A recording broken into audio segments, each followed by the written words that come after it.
এই দুষ্ট শাশুড়ি তার দুর্বল পুত্রবধূকে দাসীর মতো ব্যবহার করে এবং তাকে বাধ্য করে এক বিশাল পাত্র ভর্তি শাকসবজি কুচি কুচি করে কাটতে। পুত্রবধূকে কখনোই প্রতিবাদ করতে না দেখে তিনি আরও অহংকারী ও উদ্ধত হয়ে ওঠেন, কিন্তু তিনি ঘুণাক্ষরেও ভাবতে পারেননি যে তার চোখের সামনে সব কথা মেনে নেওয়া এই নারীটি আসলে একজন ঠান্ডা মাথার ও নির্মম শীর্ষস্থানীয় খুনি। বাওনা এবং তাইচেং কেবল একটি প্রেমময় দম্পতিই নন, বরং তারা যোগ্য পিতামাতাও। দুজনে তাদের একমাত্র কন্যাকে সুস্থ ও আনন্দের সাথে লালন পালন করেন। তিনজনের এই ছোট পরিবারটি প্রতিদিন সুখে বসবাস করে এবং ভবিষ্যতের ব্যাপারে তারা আশাবাদী। কাজের জন্য বের হওয়ার আগে তাইচেং অনিচ্ছার সাথে তার মেয়ে এবং বাওনাকে চুম্বন করে এবং কথা দেয় যে আজ রাতে সে অবশ্যই সময় মতো কাজ শেষ করে বাওনার একটি বিশেষ দিন উদযাপন করতে আসবে। মেয়েকে স্কুলে পৌঁছে দেওয়ার পর বাওনা অন্যান্য মায়েদের আমন্ত্রণে একসাথে কফি খেতে রাজি হয়। অন্য মায়েরা সমালোচনা করছিল এক বাচ্চার মাকে নিয়ে যে একই সাথে কাজ করে এবং সন্তান লালন পালন করে প্রতিদিন এতই ব্যস্ত থাকে যে পা ফেলার সময় পায় না। তারা মুখে তাকে নিয়ে দুঃখ প্রকাশ করলেও মনে মনে ঈর্ষা করে যে বাচ্চা হওয়ার পরও সে কাজ চালিয়ে যেতে পারে। ঈর্ষান্বিত হয়ে তারা প্রচার করতে শুরু করে যে বাচ্চারা এখন এমন বয়সে আছে যখন তাদের সঙ্গ প্রয়োজন, আর বাচ্চাদের ফেলে রেখে কাজে যাওয়াটা দায়িত্ব জ্ঞানহীনতার লোক। সবাই বাওনাকেও তাদের এই সমালোচনায় টানতে চাইল, কিন্তু বাওনা শান্তভাবে জানাল, আজ মাতৃত্বকালীন ছুটি শেষ কাল থেকে আমি চাকরিতে যাচ্ছি। যা শুনে অন্য মায়েরা জানতে পারল যে বাওনা নিজেও একজন কর্মজীবী মা, আর গত 3 বছর ধরে সে নিজেই বাচ্চার দেখাশোনা করছিল, কারণ সে মাতৃত্বকালীন ছুটিতে ছিল। গালগল্প প্রিয় এই মায়েদের বিদায় জানিয়ে শাশুড়ির ডাক পেয়ে বাওনা তার শাশুড়ির চালানো ফ্রাইড চিকেনের দোকানে ছুটে যায়। শাশুড়ি তার রান্নার হাত খারাপ বলে বিরক্তি প্রকাশ করে এবং বলে যে সে সারাদিন কেবল ছেলে আর নাতনিকে নিরামিষ খাওয়ায়। মুখে তাকে কিছু খাবার দেওয়ার কথা বললেও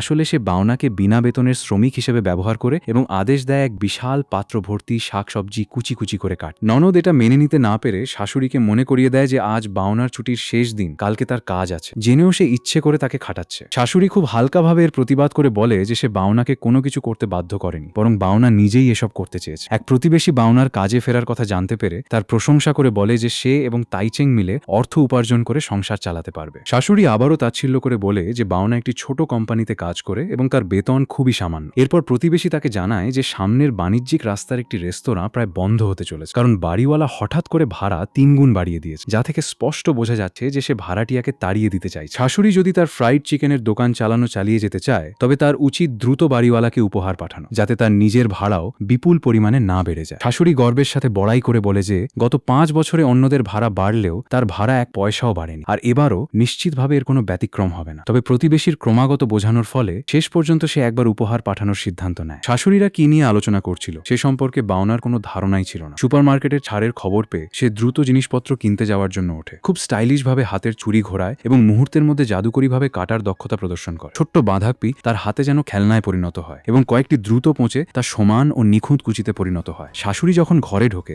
বাওনা ততক্ষণে চলে গেছে। সে যখনই পুত্রবধূকে অলস বলে বকা দিতে যাবে, তখনই মাথা নিচু করে দেখতে পায় যে পুরো পাত্রের শাকসবজি কাটা হয়ে গেছে। বাওনা সুপারমার্কেটে পৌঁছে দেখতে পায় যে একজন পুরুষ সুপারভাইজার এক নারী কর্মীর সাথে অশালীন আচরণ করছে, আর সেই লম্পট লোকটিকে শাস্তি দেওয়ার জন্য সে আচমকা একটি পেঁয়াজ ছুঁড়ে মারে। সেদিন রাতে সাংবাদিক তাইচেং একটি মাদকের খবরের তদন্ত করতে গিয়ে সময় মতো বাড়ি ফিরতে পারেনি। বাওনা তার যত্ন করে তৈরি করা খাবারের দিকে তাকিয়ে স্বভাবতই হতাশ হয় যে তাদের পূর্ব পরিকল্পিত উদযাপনের রাতের খাবারটি এভাবে নষ্ট হয়ে গেল। কিন্তু সে জানে যে তাইচেং একজন ভালো মানুষ, যার কাজের প্রতি দায়িত্ববোধ ও উচ্চাকাঙ্ক্ষা রয়েছে, তাই সে তার সমপরিমাণ হতাশ কন্যাকে সান্ত্বনা দিয়ে বলে যে বাবা একজন ভালো মানুষ। পরের দিন বাওনা মেয়েকে স্কুলে নামিয়ে দিয়ে আনুষ্ঠানিকভাবে কাজে ফেরে। 3 বছর পর দেখা ডুলুমি ইলেকট্রনিক্সের ভবনের দিকে তাকিয়ে হাসি মুখে অত্যন্ত শান্ত ও আত্মবিশ্বাসের সাথে সে ভেতরে প্রবেশ করে। সহকর্মীরা আগে থেকেই স্বাগত জানানোর প্রস্তুতি নিয়ে রেখেছিল। টিম লিডার তাকে আবেগের সাথে জড়িয়ে ধরে এবং তাদের দলের সেরা সদস্যটি অবশেষে ফিরে আসায় আনন্দ প্রকাশ করে। সংক্ষিপ্ত কুশল বিনিময়ের পর টিম লিডার তৎক্ষণাৎ বাওনাকে একটি কাজ দেয়, তাকে একটি ক্লায়েন্ট মিটিংয়ে অংশ নিতে বলে এবং তার ডেপুটিও সাথে সাথে ক্লায়েন্টের নথিপত্র এগিয়ে দেয়। নথিপত্র দেখার পর বাওনা সরাসরি রাতে ক্লায়েন্টের সাথে দেখা করার বিরোধিতা করে এবং সময় পরিবর্তন করে দিনে করার জন্য জোরাজুরি করে। টিম লিডার ভুল ভেবেছিল যে সে হয়তো দিনে অভিযান চালানোটা বেশি সুবিধাজনক মনে করেছে, কিন্তু বাওনা যে কারণ দেখায় তা শোনার পর লিডার সম্মতি দেয়। এরপর বাওনা গাড়ি চালিয়ে নির্দিষ্ট স্থানে পৌঁছায়। অন্যদিকে তার ডেপুটি লক্ষ্যবস্তুর গতিবিধি নজরদারি করার দায়িত্ব নেয় এবং হেডফোনের মাধ্যমে প্রতিনিয়ত তাকে রিপোর্ট করতে থাকে। 3 বছর পর প্রথমবারের মতো মিশনে নেমে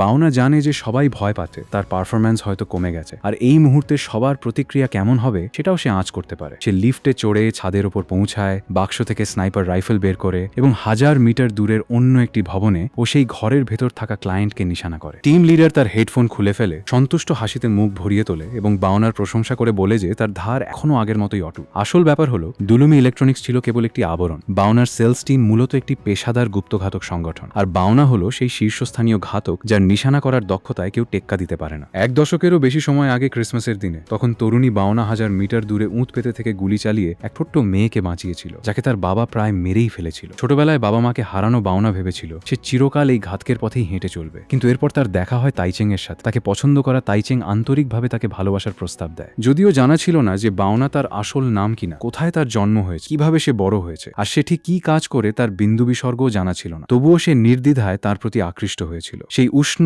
এবং আন্তরিক অনুভূতিগুলো বাওনার বহু বছর ধরে থাকা একাকী হৃদয়কে ছুঁয়ে যায়, যার ফলে সে প্রথমবারের মতো প্রেমে পড়ে এবং ধীরে ধীরে তাইচেং এর সাথে একটি সুখী পরিবার গড়ে তোলে। মিশন শেষ করার পর বাওনা মুহূর্তের মধ্যেই একজন ঠান্ডা মাথার খুনি থেকে সাধারণ মায়ে রূপান্তরিত হয় এবং সময় মতো মেয়েকে স্কুল থেকে আনতে ছুটে যায়। গত রাতে বাড়ি না ফেরা তাইচেং নিজের ভুল বুঝতে পেরে নানা উপায়ে ক্ষমা চাওয়ার চেষ্টা করতে থাকে। স্বামীর ইচ্ছাকৃতভাবে করা এসব মজার কাণ্ড দেখে বাওনা আর হাসি ধরে রাখতে পারে না এবং তার মনের সেই সামান্য বিরক্তিও নিমেষেই দূর হয়ে যায়। তাইচেং যখন গোসল করতে যায়, বাওনা হঠাৎ একটি বার্তা পায়। অপর প্রান্ত থেকে কেউ তাকে জানায় যে তাইচেং ফ্রাইড চিকেন দোকানের ভাড়াটিয়া নিজে এসে দেখা করতে চায়, আর প্রত্যাখ্যাত হওয়ার পর তারা একটি উপহার পাঠাতে চেয়েছে। তাই এখন কি করতে হবে সে বিষয়ে জানতে চাওয়া হয়। বাওনা সরাসরি নির্দেশ দেয় তাইচেং ফ্রাইড চিকেনের ভাড়াটিয়ার পাঠানো উপহার ভদ্রভাবে প্রত্যাখ্যান করতে। এই তথাকথিত তাইচেং ফ্রাইড চিকেন হলো সেই দোকান যা তার শাশুড়ি চালায়, আর কেউ জানতো না যে শাশুড়ি নানাভাবে যে বাড়িওয়ালাকে খুশি করতে চাইছে সে আর কেউ নয়, স্বয়ং তার সবচেয়ে অবহেলিত পুত্রবধূ বাওনা। পরের দিন কাজ শেষে বাওনা ফুলের দোকানে আসে একতোড়া তাজা ফুল কিনতে। ফুলের দোকানের মালিক তার গোপন পরিচয়ের কথা জানত এবং তার আশঙ্কা ছিল যে তাইচেং একবার সত্যিটা জেনে ফেললে